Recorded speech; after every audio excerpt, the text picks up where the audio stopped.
Welcome to Project Dark Knight. Today we're looking into red rooms. Some people consider them urban legends. In this video we're going to be looking at what is a red room, how to find them, and how to navigate the deep web to find the dark web. I'm going to show you two real red rooms that have existed in the past and what takes part in a red room. This video should not be viewed by anyone under the age of 16 years old, so you turn this off right now. You know who you are. I'm sure your parents wouldn't want you to view and hear about this. Right, now we're ready to begin. The information I'm about to share with you will upset some of you and some it will anger. But please don't aim your frustrations out at me.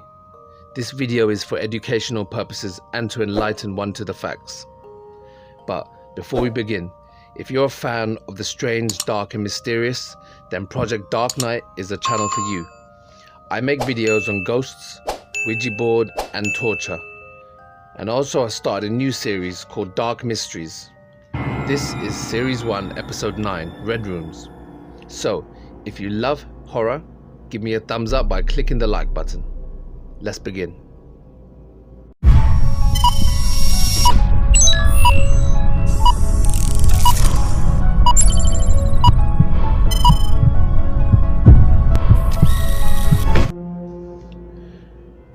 What is a red room?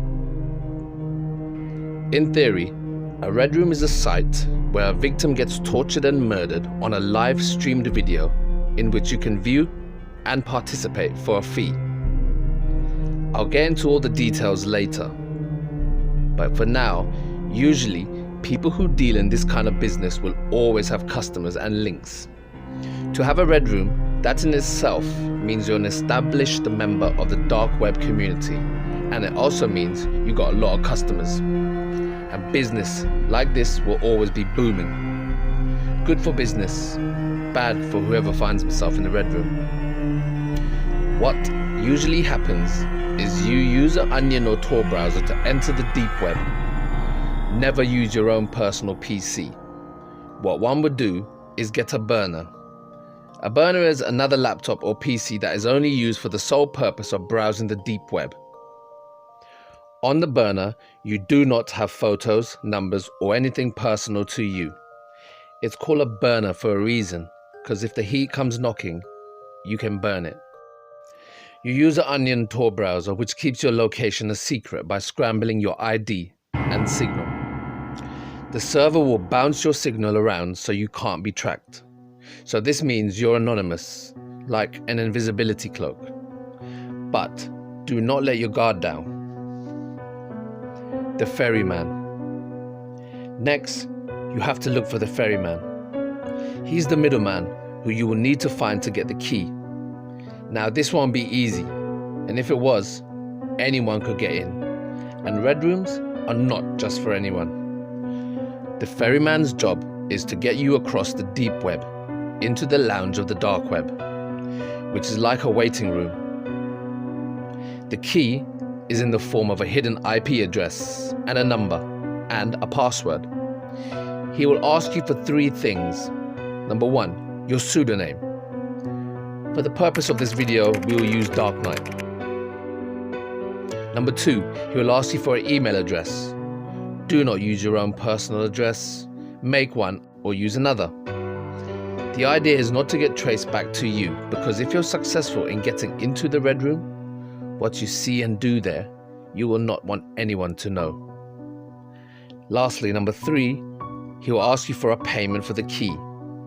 And on the deep web, cash is no good. On the deep web, Bitcoin is king. So you pay for the Bitcoin using real money. It should be obvious how to do that. Some details I will not be transparent about. I don't want kids to get any ideas here. Bitcoin isn't the same as pounds sterling or dollars. One Bitcoin in today's market would cost you 19,765.17 pounds sterling, or $26,587 as of today, December 2020. But this figure wavers from week to week depending on world economy and business. The key is going to cost you around about 1 Bitcoin. Once you've acquired the Bitcoins, plural, you buy the key. The ferryman will send you the key to the email that you provided. Oh yeah, there's no refund policy here. Once you pay for the key, it's yours, whether you enter the red room or not. Also, the key will only work for the next upcoming red room. Then it will be useless. This is the ferryman's way of allowing entry only to the rich, powerful, and the serious. He or she are testing you. After all, he has a boss and a job too. Let me take this opportunity to explain something to you. In today's society, most of us, probably 90%, know the difference between the internet, the deep web, and the dark web. Now, before you skip this video, just bear with me. You might learn something. The internet, as we know it, as a whole, is layered into 3 levels.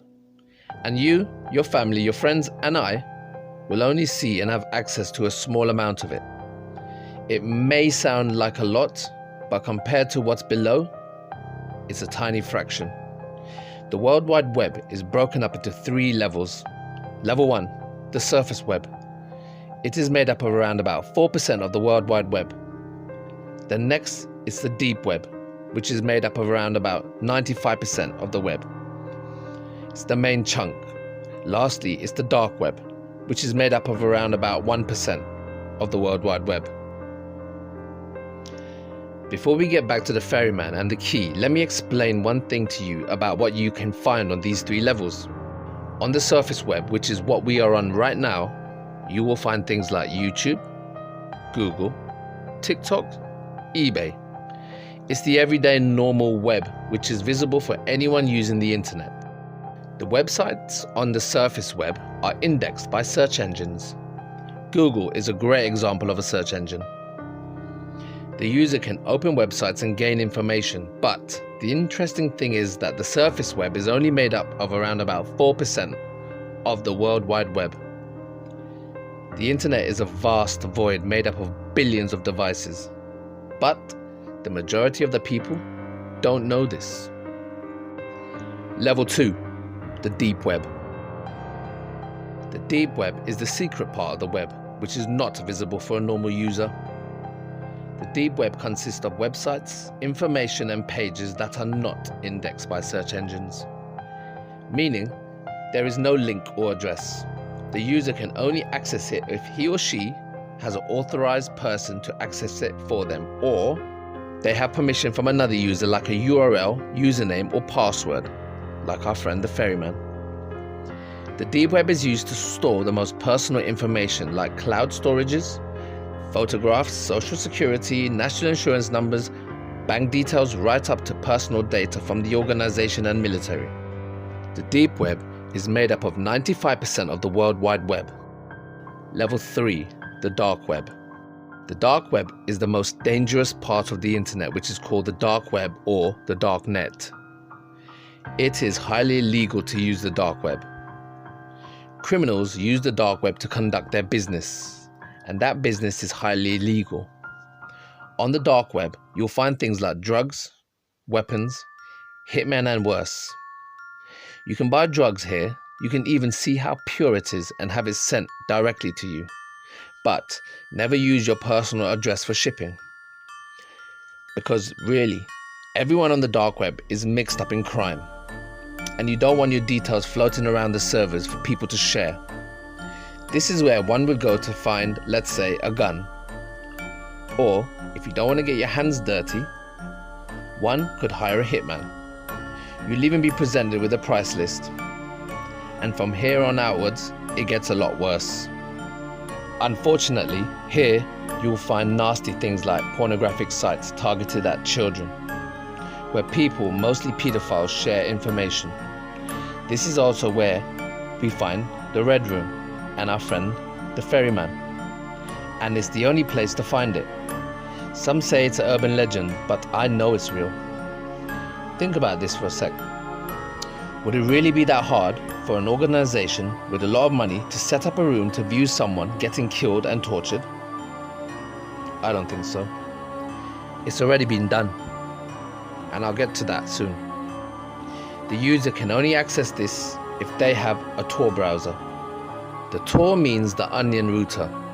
It can make a layer of many IPs and make the user invisible to anyone. Remember this, it's highly illegal to go on the dark web, and this video is for educational purposes only, to explain the different levels and what you will find there. It is not instructions on how to get there, but if you want to find out how to get there, it's easy to find out. There's many how-to videos on YouTube, but for now, let's get back to our friend the ferryman and the key. So, we have our Bitcoin and we paid the ferryman. A couple of hours later, we have our key telling us how to cross over the server into the lobby of the dark web. Once there, you see a blank screen with a countdown that says going live. While we wait for the timer, we can take part in the internal chat group. Sometimes the timer lasts hours, sometimes days, depending on how quickly it was put up. But once that timer hits 0, you'll enter the red room. The chat group is the go-to place for building links and bridges. Here, you'll find only pseudonyms. A message pops up. Dark Knight has joined the group. Because everyone is anonymous here, you don't know their age, sex, name or country. Their inhibitions come out, plain to see. You'll find people here who have already taken part in the red rooms. But, for mostly like us, we're new. Most people will not want to talk on screen because it is not private. So, they'll ask you for a private chat on either their email address or your email address. This is how you build links. But it's just as dangerous as the red room because anyone could be a collector. A collector's job is to act like a customer, to try and coax information out of you for 3 reasons. Number 1, they're going to try and determine if you can be trusted or if you are, in fact, a police or FBI. Number 2, to coax business from you in future. And number 3, they're looking for another body, for another red room.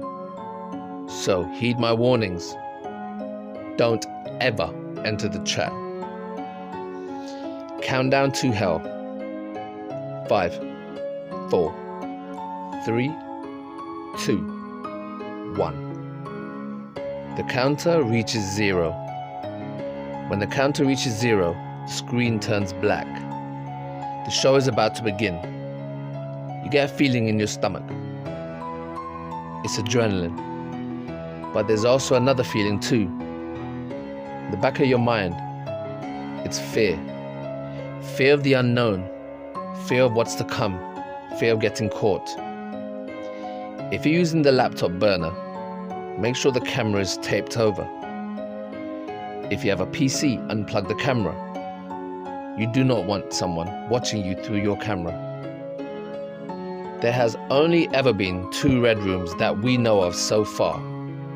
The first one was called the ISIS Red Room. A mysterious group claimed to have captured several Islamic State fighters and promised to torture and kill them live on the dark web. It started first on Reddit and 4chan first, claiming it would begin soon and posted it anonymously. They gave no other explanation, just an onion link, a URL. The curious, like us, clicked and we were greeted with this message. It went on to say that the site owners had captured several Taliban soldiers whom they would humiliate, and I quote, "There will be bacon," unquote. Torture and ultimately murder live on stream at the allotted time and date. It looked like the ultimate urban legend was about to become a reality. We thought it was okay to watch. After all, they were ISIS terrorists, getting tortured and killed for our viewing pleasure. This was going to be free. On the chat group, It said things like, "Is this real?" or "Is this live?" No one questioned how we would know if the people getting tortured were actually real terrorists.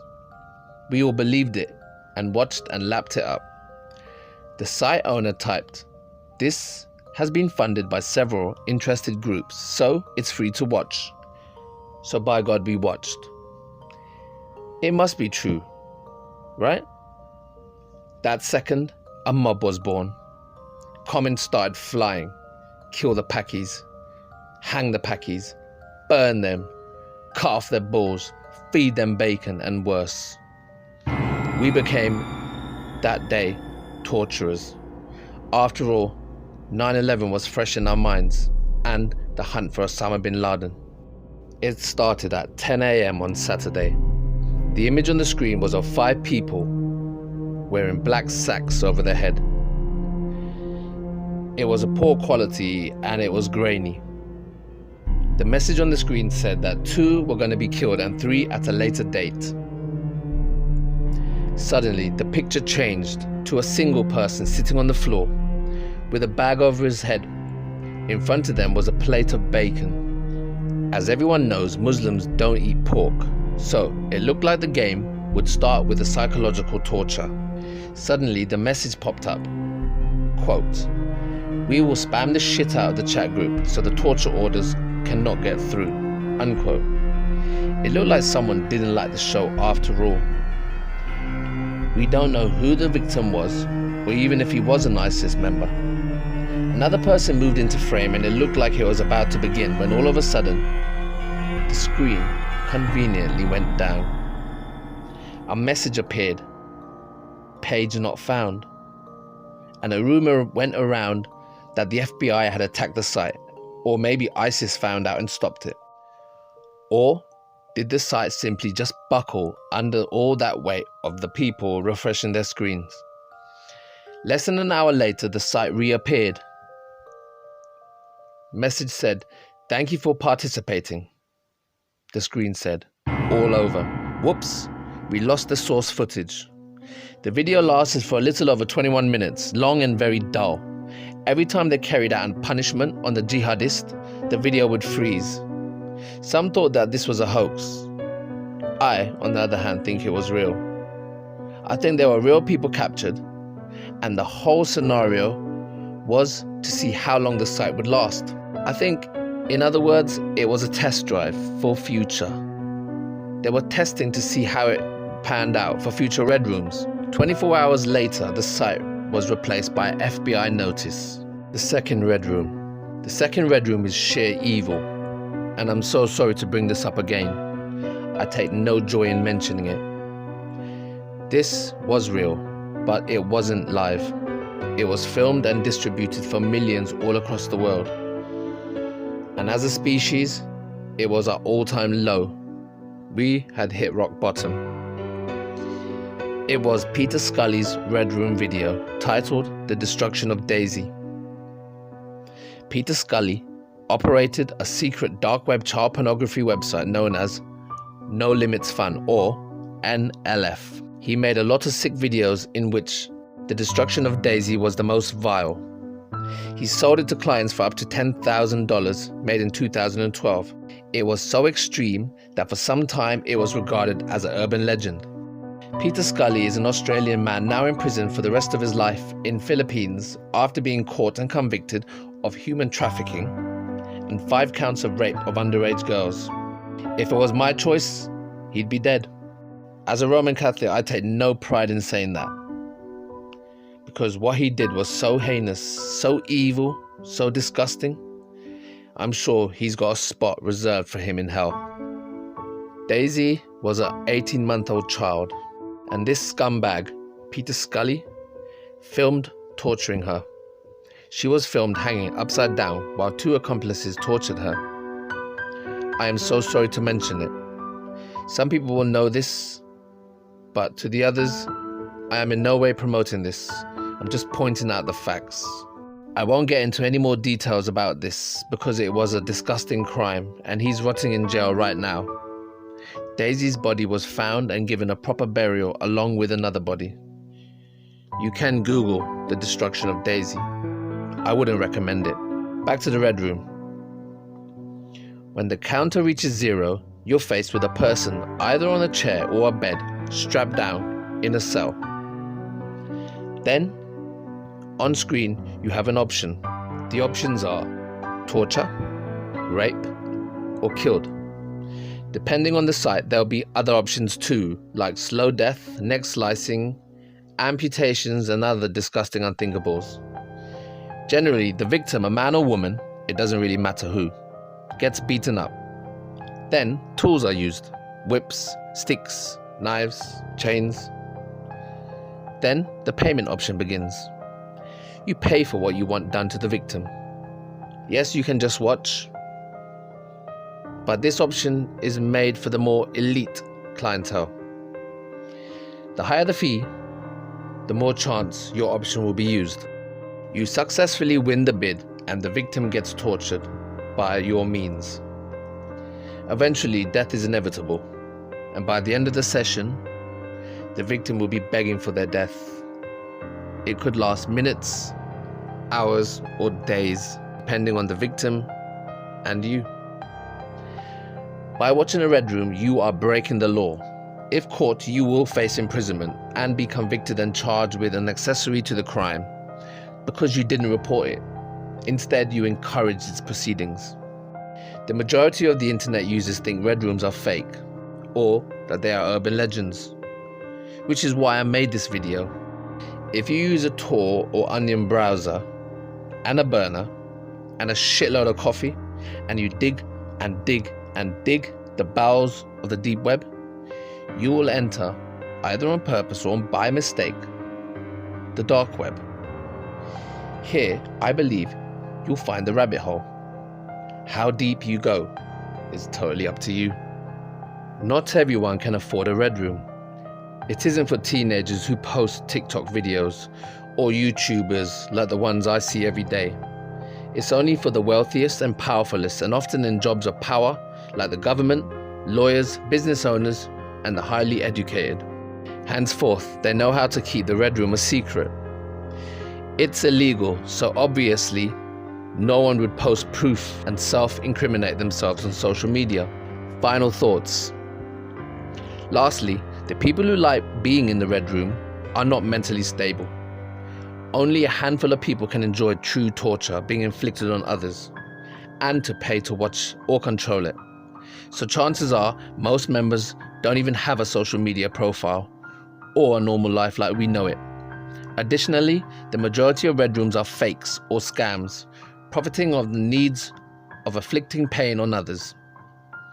There are people out there who take pleasure in this, and because of these scammers, everyone thinks Red Rooms are fake. But they are not fake. They are real. Somewhere, someone right now is waiting, tied up, for the screen to refresh. Project Dark Knight does not encourage anyone to access a Red Room in any way. This is an educational video to guide and enlighten visitors on the facts of Red Rooms. If you proceed to a Red Room, you do so on your own accord, and I am in no way responsible. Okay guys, I hope you liked the video. I know it's a bit dark, but it is real. Project Dark Knight is here to educate and show you the world in its true dark form. While humanity moves forward in progression with life and science and culture and the unity of healing, there will always be those that hide in the shadows, that 1% that moves with ending life and torture and profiting on pain and the unity of Red Rooms. If you're into the strange, dark and mysterious, then Project Dark Knight is the channel for you, because I absolutely love horror. I make videos on ghosts, the paranormal, Ouija board, torture, and I started a new episode called Dark Mysteries. This is Series 1, Episode 9, Red Rooms. If you like the video, if you love horror, give me a thumbs up by clicking the like button, and I'll see you guys on the next one. Peace! She